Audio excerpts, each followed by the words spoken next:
உங்க அபிஷேகம் இருக்குல்ல, இந்த அபிஷேகத்துல இன்னொரு கான்செப்ட் இருக்கு. இதை நீங்க ஏத்துக்கிட்டு தான் ஆகணும். அதுதான் பைபிள் சொல்ற விஷயம்.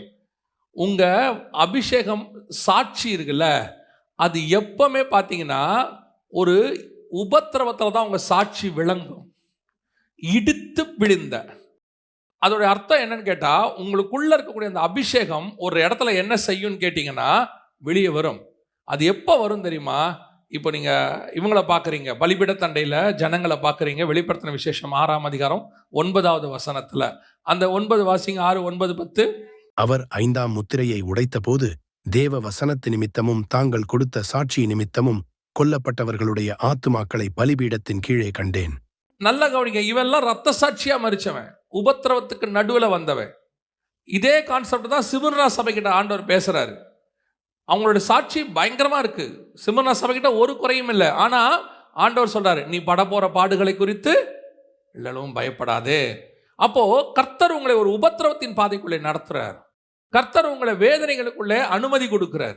வனாந்தரத்தின் பாதையில் நடத்துறாரு, இல்லைன்னு கிடையாது. ஒவ்வொருத்தரும் ஏதோ ஒரு இடத்துல, நல்ல கவனிங்க, 2 விதமான காரியங்கள் நடக்கலாம். ஒன்று பிசிக்கலி, இல்ல ஸ்பிரிச்சுவலி.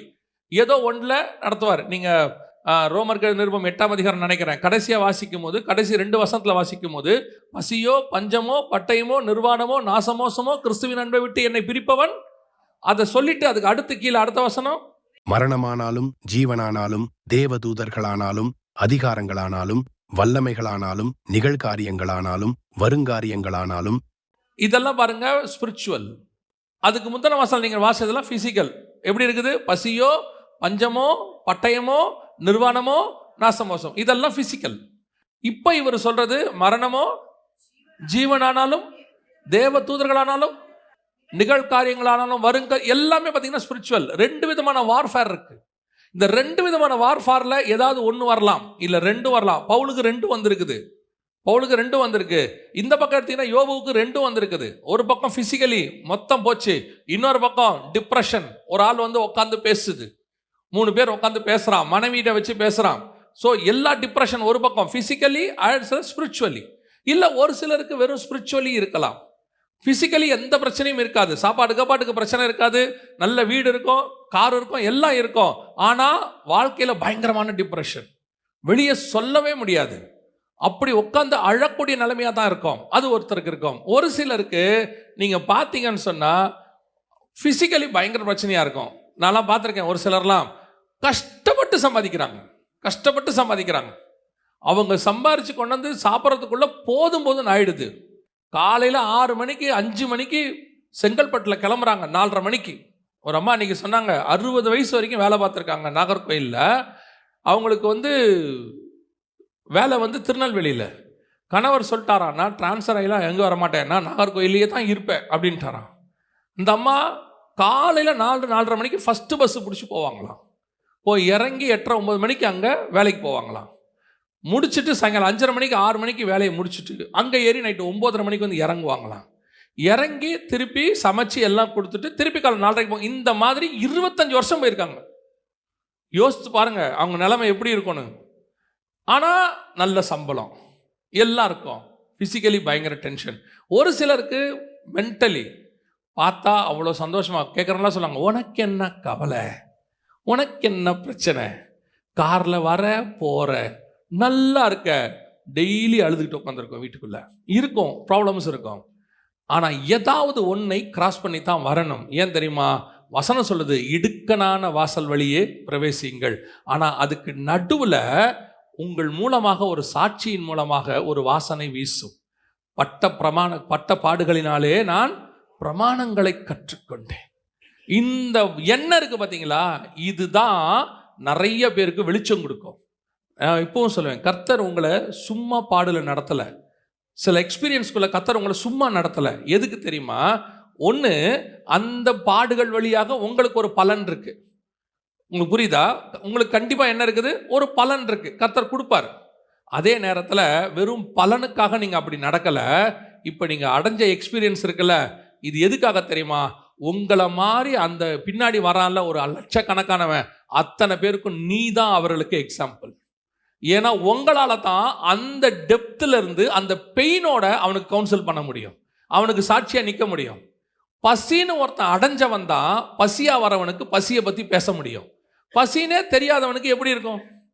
பசியே லைஃப்பில் பார்த்ததே கிடையாது. அவனுக்கு சாப்பிட முடியாமல் டேபிள் மேலே இருக்கிறவன் அவனை ஏறி பிரசங்கமாக சொன்னா, இயேசு உங்கள் பசியை மாற்றுவார் அப்படின்னு வேணா குரல்ல மாடுலேஷன் சொல்லலாம். ஆத்துமாவிலிருந்து வார்த்தை வராது. எப்பவுமே சொல்லுவேன், உங்களுக்குள்ளிருந்து வர வசனம் இருக்குல்ல, அதுதான் எதிரில் இருக்கிறவனுக்கு பேசும். உங்களை அறியாமலேயே அந்த வார்த்தைகள் வரும். நீங்கள் என்ன பாடுபட்டீங்களோ அந்த வார்த்தை வரும். அதில் பர்டிகுலர் வார்த்தை அவனை தொடும். அந்த ஆத்மாவை காப்பாற்றுறதுக்கு தான் நீங்கள் இதை கடந்து வந்தீர்கள். அப்போ நீங்கள் உங்கள் வாழ்க்கை ஒரு தியாகம், ஒரு சாக்ரிஃபைஸ் ஆண்டவர் எக்ஸ்பெக்ட் பண்ணுறாரு. நீங்கள் கேட்கலாம், அவனை காப்பாற்றுறதுக்கு நான் இந்த பாடுபடணுமா? நீங்கள் கிறிஸ்துவுக்காக வேறு என்ன பண்ண போகிறீங்க? அவருக்கு தேவை நரகத்துக்கு போகாமல் ஆத்மாவை காப்பாற்றணும். அதுக்கு அவருக்கு சில ஆயுதங்கள் தேவை. அந்த ஆயுதத்தை பட்டையில் வச்சு அடிப்பார், கூறு ஆக்குவார், எல்லாம் செய்வார். அந்த ஆயுதம் அடி வாங்கும்போது சொல்லுவோம், இந்த போட்டு அடிக்கிறீங்களே, நெருப்புக்குள்ளே வைப்பாங்க, இப்படி என்ன நெருப்புக்குள்ளே வைக்கிறீங்களே, திருப்பி எடுத்து தண்ணிக்குள்ளே ஊவாங்க, புஷ்ஷுன்னு சவுண்டு வரும், பார்த்துருப்பீங்க. இப்படி மாற்றி மாற்றி என்ன செய்கிறீங்களே, எதுக்கு? ஆண்டவர் சொல்வார், இவ்வளோ கஷ்டப்பட்டு உன்னை ஏன் செய்கிறேன்னு தெரியுமா? உன்னை வச்சு ஒரு 100 பேரை நான் சந்திக்க வேண்டியிருக்கு, அந்த ஆத்மாக்களை என்கவுண்டர் பண்ண வேண்டியிருக்கு. நீ பட்ட பாடுகள் அத்தனையும் ஆத்மாக்களை மாறு. அதுதான் இடித்து பிழிந்த ஒளிவை எண்ணெய். நான் இப்பவும் சொல்கிறேன், நீங்கள் ஸ்பிரிச்சுவல் லைஃப்பில் நல்லா வரும்போது உங்களை எடுத்து யூஸ் பண்ணுறதுக்கும், நீங்கள் ஒரு உபத்திரவத்தை கடந்துட்டு வெளியே வரும்போது யூஸ் பண்ணுறதுக்கும் பாருங்கள், மைட்டியாக மகிமையாக இருக்கும். உங்கள் மேலே ஒரு அபிஷேகத்தை நீங்கள் விசேஷமாக உணர முடியும். உங்களுக்குள்ள ஒரு அத்தாரிட்டி இருக்கும், தைரியமாக இருக்கும். ஆமாம், நான் கடந்தேன், என்னை காப்பாற்றின ஆண்டவர் உன்னையும் காப்பாற்றுவார்னு உங்களால் கான்ஃபிடென்ட்டாக பேச முடியும். அதுதான் டெஸ்டிமனி. அந்த டெஸ்டிமோனிக்கு தான் உன்னை இடிச்சு புளிஞ்சாரு. இடிச்சு புளியறதுக்கான காரணம் என்ன? அதுக்கு தான் காரணம். அப்போ அது இல்லாமல் உங்களால் என்ன செய்ய முடியாது? அந்த டெப்த்துக்குள்ள வந்து பேச முடியாது. அப்போ நாங்கள் எல்லாருமே அப்படி தான் போகணுமா? நீங்கள் எல்லாருமே அப்படி போக வேண்டாம். ஒவ்வொருத்தரும் ஒவ்வொரு விதத்துக்கு போகணும். நீங்கள் எல்லாருமே ஒரே விதத்தில் போனீங்கன்னா அதுவும் வேஸ்ட்டாக போயிடும். ஆண்டவர் ஒவ்வொருத்தருக்கும் ஒரு ரூட் வச்சிருக்காரு. இயேசு கிறிஸ்து மட்டும்தான் எல்லா ரூட்லேயும் போனவர். அவர் தாமே நம்மை போல எல்லா விதத்திலும் என்ன செய்யப்பட்டாரா? சோதிக்கப்பட்டார். அப்போ இந்த எண்ணெய், இந்த விளக்கு எரியணும்னா உங்களையும் என்னையும் கொஞ்ச நாள் கர்த்தர் இடித்து தான் பிழிவார். ஏன் இடித்து பிழிஞ்சாரு? எதுக்காக பிழிஞ்சாரு? சிலருக்கெல்லாம் பார்த்தீங்கன்னா பிள்ளையே இருக்காது, ரொம்ப நாள் பிள்ளை இருக்காது, அந்நாள் மாதிரி பிள்ளையே இருக்காது. அந்த பிள்ளை ஒரு நாள் கிடைக்கும் பாருங்க. அந்த இடைப்பட்ட 5 வருஷம் 10 வருஷம் 15 வருஷம் அவங்க வாங்கின சுடு சொல்லு, அவங்க கேட்டதான வார்த்தைகள், அவங்களுக்குள்ள ஏற்பட்டதான டிப்ரெஷன், அவங்களுக்குள்ள இருக்கக்கூடியதான ஒரு அழுகை, இது எல்லாத்துக்கும் கழிச்சு அந்த பிள்ளை கிடைச்சிடும். இது இவங்க மறந்துடுவாங்க. ஆனால் அந்த பிள்ளை இல்லாமல் இன்னொருத்தர் ஆள் வந்து உக்காந்தா இவங்க பேசுவாங்க பாருங்க. அவன் சொல்லுவான், எனக்கு உண்மையிலேயே அவ்வளோ கம்ஃபர்ட்டாக இருந்துச்சு உங்ககிட்ட பேசினதும்பா. ஏன் தெரியுமா? இது உள்ளுக்குள்ளேருந்து வந்த வார்த்தை. அம்மாவே அப்பாவே இல்லாமல் வளர்கிற ஒரு குரூப் இருக்குது பாருங்க. அவன் ஹாஸ்டலில் வளர்ந்துருப்பான். அவங்ககிட்ட உட்காந்து நீங்கள் பேசும்போது தான் தாய் தகப்பனுடைய அன்புக்கு அவன் இயங்குவான் பாருங்க. அப்படிப்பட்ட ஆட்களுக்கு அவன் தான் சரியான ஆலோசனை கொடுக்க முடியும். அப்படின்னா கர்த்தர் ஏன் நம்மளை இடித்து பிழிகிறாரு சில இடத்துல தெரியுமா? சிலர் இடித்து பிழியறதுக்கு காரணம் அதான். அப்போ தான் அந்த விளக்கு நல்லா எரியும், எரிஞ்சுக்கிட்டே இருக்கும். எப்போ வரைக்கும் எரியும் தெரியுமா? இயேசு வருகிற வரைக்கும் அது எரிந்து கொண்டே இருக்கும். அல்லேலூயா. அதுக்கு தான் கர்த்தர் என்ன செய்கிறாரு? இடித்து பிழிகிறாரு. அடுத்தபடியாக வாசிங்க, மத்தேயு எழுதின சுவிசேஷம் 5ஆம் அதிகாரம் 15வது வசனம் வாசி. விளக்கை கொளுத்தி மரக்காலால் மூடி வைக்காமல் விளக்கு தண்டின் மேல் வைப்பார்கள், அப்பொழுது அது வீட்டிலுள்ள யாவருக்கும் வெளிச்சம் கொடுக்கும். இப்போ கர்த்தர் எதுக்கு உங்கள் விளக்கை எரிய வச்சார் தெரியுமா? உங்களை இவ்வளோ இடிச்சு பிழிஞ்சு, நல்லா கவனிச்சு பாருங்க. நான் சொல்கிறது ஒரு 40 வருஷத்துக்கு முன்னாடி, ஆமாம் 40 வருஷம் இருக்கும் முன்னாடி, நாங்கள் இருந்த வீட்டில் வந்து கரண்ட்டு கிடையாது. 35 ரூபா தான் வாடகை, அதுக்கு கரண்ட்டு கிடையாது. அப்போ டெய்லி வந்து என்ன செய்யணும்னா, அப்போல்லாம் விளக்கு ஒன்று வச்சுருப்பாங்க, மண்ணெண்ணெய் விளக்குன்னு போட்டு திரி போட்டு எரியும் அந்த விளக்கு. அந்த விளக்கை வந்து டெய்லி எண்ணெய் செக் பண்ணணும், எண்ணெயை ஊற்றி திரி போடணும்.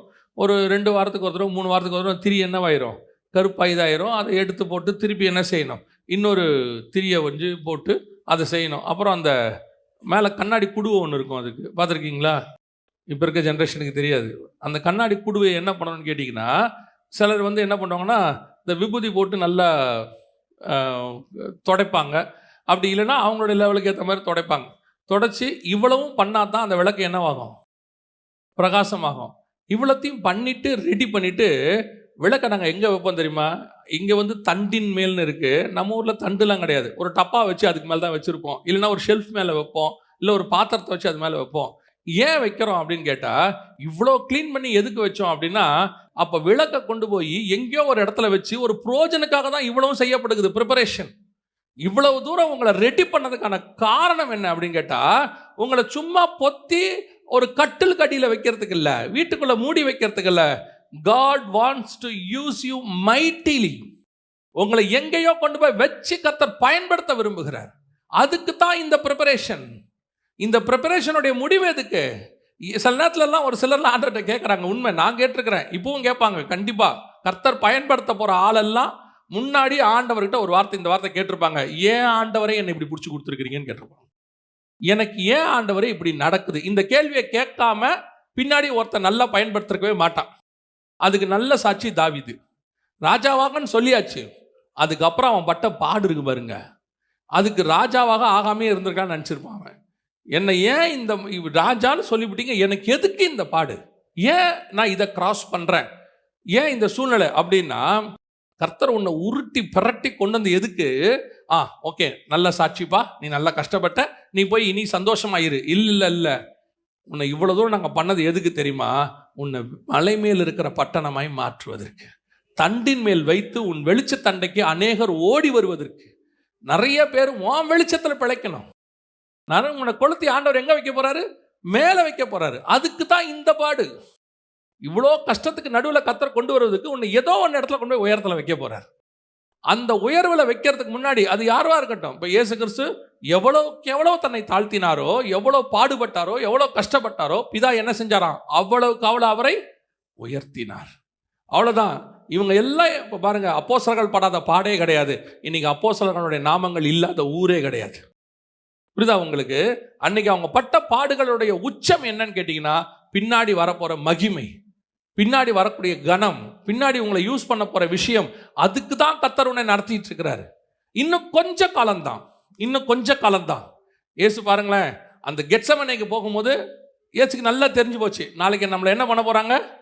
ஆனால் ஒன்று அவருக்கு தெரியும், இப்போ ஆரம்பிச்சிருச்சு, இன்னும் கொஞ்சம் நான் பல்ல கடிச்சிக்கிட்டு நம்ம இருந்துட்டோம்னா அடுத்த சில மணி நேரத்தில் எல்லாமே முடிஞ்சிடும்.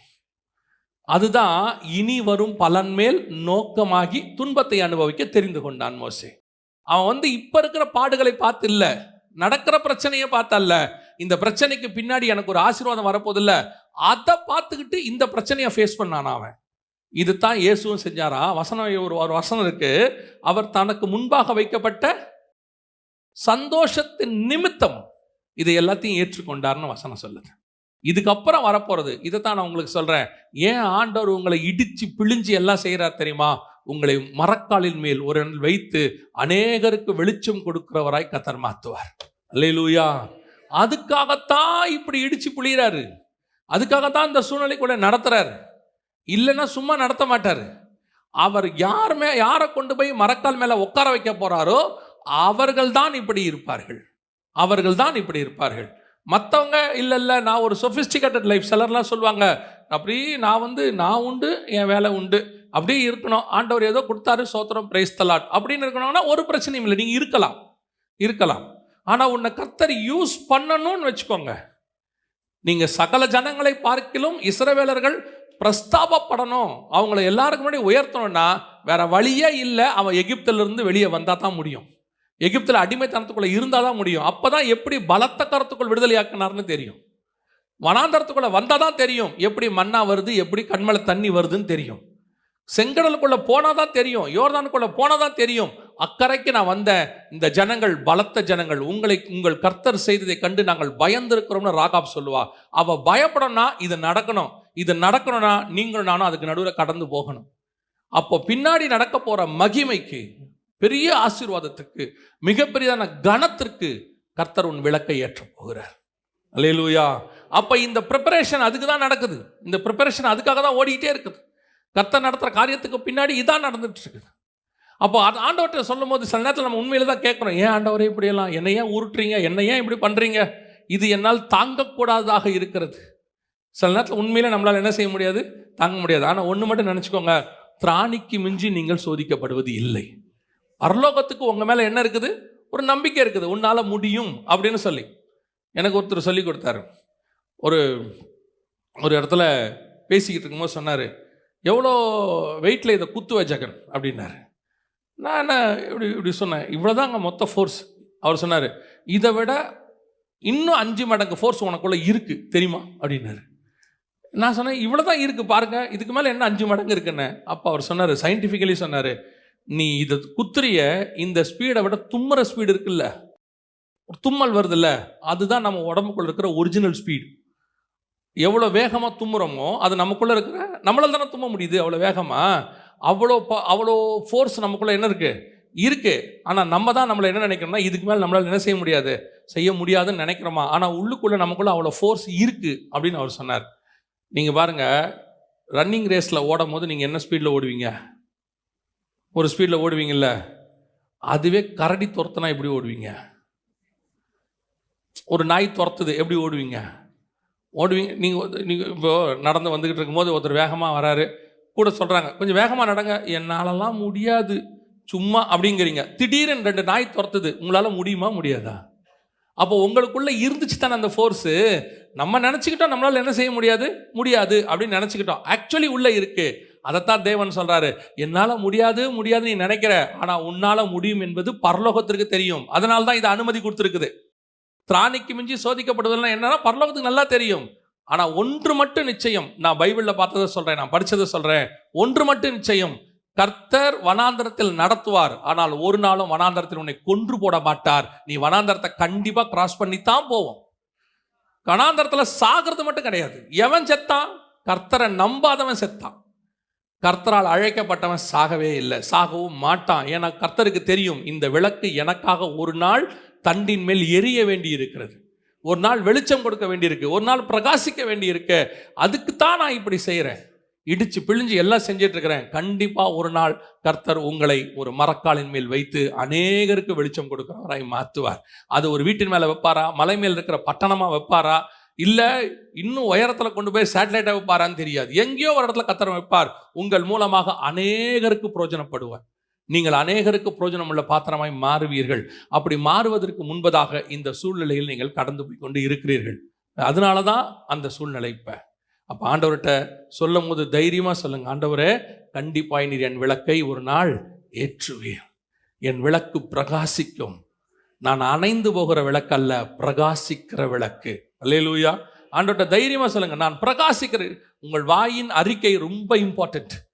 எதுக்கும் அறிக்கை பண்ணுறதை விட இதை அறிக்கை பண்ணுங்க. ஆண்டவரே நான் ஒரு நாள் எரிவேன், என் விளக்கு எரியும், ஒரு நாளும் என் விளக்கு அணைந்து போகாது. ஆண்டவர் கொடுக்குற வார்த்தை, தாவீதின் விளக்கை எரிய பண்ணின தேவன், நீ உன் விளக்கையும் உன் குடும்பத்தின் விளக்கையும் கர்த்தர் நிச்சயம் எரிய பண்ணுவார். அது பிரகாசிக்கும். அந்த பிரகாசத்தில் அநேக ஜனங்கள் ஓடி வருவார்கள்.